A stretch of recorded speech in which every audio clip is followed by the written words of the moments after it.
तर सध्या तुम्ही जर इकडच्या बाजूने पाहत असाल, हे एक लक्झरी आहे, याच्याशिवाय तिकडे एक लक्झरी आहे, आणखीन एक लक्झरी येऊन राहिली.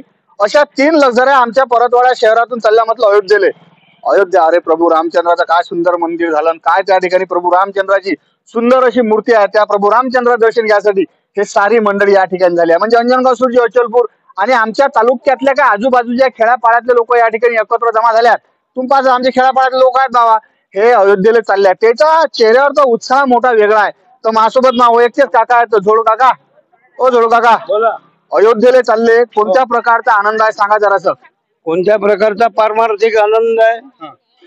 आनंदी आनंद आहे. आता नवी जी मोदी सरकारनं तयार केलेली नवी अयोध्या, ते आम्ही सर्व उत्सुक आहात ते पाहण्यासाठी. आणि तेच आमचं दैवत आहे. हे श्रीराम म्हटलं आमचं दैवत आहे. म्हणून दैवताच्या दर्शनासाठी चाललो असतो. आमच्या महाराष्ट्रात जर म्हणसाल तर आम्ही जास्तीत जास्त वारकरी संप्रदायाचे लोक आहोत. रामकृष्ण हरी, जय जय रामकृष्ण हरी. रामकृष्णाचा जगर करता करता आम्ही पंढरपूरची पायदळ वारी करतो. या ठिकाणी काही महिला मंडळी आहेत. तर ताई, तुम्ही आता यावेळेस अयोध्येला चालले, तर कोणत्या प्रकारच्या भावना आहेत, कोणत्या प्रकारचा उत्साह जरासं सांगा बा मला. आल्या उभ्या आयुष्यात रामापाशी गेलो, इतकंच आपलं म्हणजे जीवनाचं म्हणजे हे झालं, सार्थक झालं. हेच खूप म्हटलं वाटते जीवनात. आणखीन एक तुम्हाला काय वाटते जी काकी? रामाच्या पाशी चरण स्पर्श करायला पहिला आनंद तोच जीवनात. खूप आनंद वाटते. अयोध्येला चाललो तो, तिच्याविषयी खूप म्हणजे चरण स्पर्श होऊन राहिले द्यायचे रामाची. मोदीने आता चरण स्पर्श भाग पडलं. वेळा न हो का पण चाललो ना आम्ही. बरं, आणखीन एक ताई, ताई तुम्हाला काय वाटते बा? इतक्या दिवसाच्या संघर्षानंतर राम मंदिर आज तयार झालेलं आहे, ते पाहायची इच्छा आहे म्हणून आम्ही अयोध्येला चाललोय. एवढ्या मोठ्या वर्षाचा संघर्ष, लोक हुतात्मा झाले. काय म्हणता काकी, काय म्हणणार तुमचं आणखीन?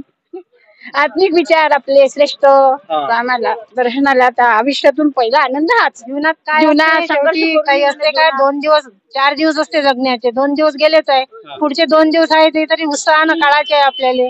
म्हणून काहीतरी आम्ही ताटाटूट करून जीवनात इथं म्हणजे आनंद घ्यायसाठी प्रभू रामचंद्रानं बोलवलं आपण आत्मिक भक्ती ना, त्याचे त्यांना स्पर्श म्हणजे आनंद कोणचा मोठा जाणला जाते.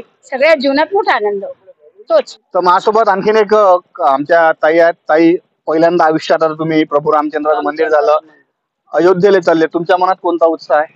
आम्हाला उत्साह हा आहे की बा आपण दर्शन घ्यायला जायचं. कारण किती दिवस झाले मंदिर बनलं तेव्हापासून आमची इच्छा होती की मंदिर पाहायला जायचं आहे, दर्शनाला जायचं, रामाले पाहायचं आहे, अशी आमची इच्छा होती. ते मग महाराजांनी काढली गाडी, म्हटलं चला आपण त्यात सहभागी व्हा, म्हणून आम्ही चाललो. सगळे मंडळी आहे आमच्या सोबत. भजन मंडळ आहे माझं. माझं नरसिंह महिला भजन मंडळ आहे. मंडळातल्या बाया आहे माझ्यासोबत. तर माझ्यासोबत आणखीन एक ताई आहेत. ताई, प्रभू रामचंद्राचं मंदिर झालं आणि आता तुम्ही अयोध्येला चालल्या, तर कोणत्या प्रकारचं काय वाटणार बा नेमकं?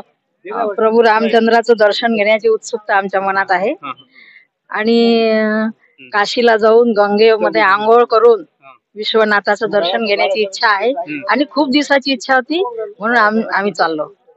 तर माझ्यासोबत या यात्रेचं आयोजन करणारे एक थोडेसे दानशूरच म्हणायला लागेल, एकदम माफक जरा काहीतरी थोडे पैसे घेऊन येणं पूर्ण व्यवस्था केली आहे. मला एक सांगा, स्वप्न होतं राम मंदिर व्हायचं, प्रभू रामचंद्र त्या ठिकाणी आरूढ व्हायसाठी. आज तुम्ही पहिल्यांदा ज्या पद्धतीनं अयोध्येची वारी करत आहे, ते तुमच्या मनात आनंद कोणता? एवढे मोठे राज्य 100, 150, 200 लोक घेऊन चालले, याची कोणत्या कोणत्या प्रकारची तुम्ही व्यवस्था ठेवली आहे? कसं आहे, पिढ्याना पिढे आपण जे आपल्या आई वडिलांना किंवा आपाजीनं ठरलं होतं, पाहिलं नव्हतं किंवा अयोध्येला आपण जाऊ. आता हे जे स्वप्न मोदीजीनं पूर्ण केलेलं आहे, ते मंदिर बनलं आहे. त्याची बरेचसे लोकांची इच्छा होती, गरीब लोक होते की बा अयोध्या कसं मंदिर बनलं बा, काय बनलं. खूप लोक म्हणजे असे आम्हाला म्हणत होते की बा तुमच्याजवळ गाड्या आहे, सौरभ ट्रॅव्हल्स आणि साईराम ट्रॅव्हल्स आहे, 2-2 लक्झरी आहेत तुमच्याजवळ, तुम्ही आम्हाला, आमची अशी इच्छा आहे की आम्हाला तिथं घेऊन चला. मग त्या दरम्यान आम्ही माफक दरात एकदम कमी याच्यात जेवण, राहण्याची व्यवस्था, नाश्ता, चहा पाणी आणि ट्रॅव्हलिंग याची पूर्ण व्यवस्था आम्ही करत आहे. आणि ते कसं आहे, म्हणजे लोकांचे स्वप्न पूर्ण झाले. आमची एक मनापासून इच्छा होती की बा आपणही अयोध्येला जायला पाहिजे होतं. त्या माध्यमातून आम्ही हे केलेलं. बरं, मला एक सांगा राजू, अयोध्याला म्हटलं वज्र दूर आहे ना बाबा, तर एवढं मोठं लोक न्यायसाठी म्हटलं तर तुम्हाला कोणत्या कोणत्या व्यवस्था कराव्या लागल्या? आम्हाला आचारी, किराणा, भांडे, राहण्याची व्यवस्था, गाद्या गिद्या सर्व लोकांची व्यवस्था. आणि आधी तिथं हॉल बुकिंग करायला लागले. त्याच्यानंतर पिण्याच्या पाण्याची व्यवस्था करायला लागली. सर्व सर्व ज्या गोष्टी असतात, ज्या अडचणी असतात त्या आम्ही पूर्ण केलेल्या आहे. परतवाडा शहरातून आज लय मोठ्या प्रमाणाचे लोक आहेत अयोध्येसाठी चालले आहेत. तुम्ही इकडच्या हाताला पाहू शकता की सारे जण वाट पाहून राहिले, गाड्या आल्यात, सारी व्यवस्था आली, आपापलं सामान बांधून करून अयोध्येच्या प्रभू रामचंद्राच्या दर्शनासाठी हे आमच्या अचलपूर तालुक्यातल्या की ग्रामीण भागातले अचलपूरचे अंजनगावचे इकडचे सारे लोक आल्यात. प्रभू रामचंद्राचं मंदिर झालं आणि त्या मंदिरात प्रभू रामचंद्राच्या सुंदर मूर्तीची प्राणप्रतिष्ठा झाली. याची देही याची डोळा तो सोहळा प्रत्येकाने पाहिला. पण त्या ठिकाणी जाऊन त्या प्रभू रामचंद्राच्या गोडच त्या मूर्तीचं दर्शन घ्यायचं प्रत्येकाचं स्वप्न होतं. आमच्या कितीतरी पिढ्या राम मंदिरासाठी हुतात्मा पडल्या आणि अखेर राम मंदिर 22 जानेवारी 2024 या दिवशी त्याचं भव्य असं मंदिर त्याचं म्हणजे साऱ्यासाठी खुल्लं झालं.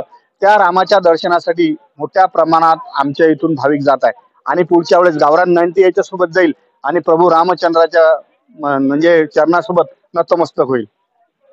जय श्रीराम, जय श्रीराम, जय श्रीराम. प्रभू रामचंद्र की, सियावर रामचंद्र की, जय श्रीराम.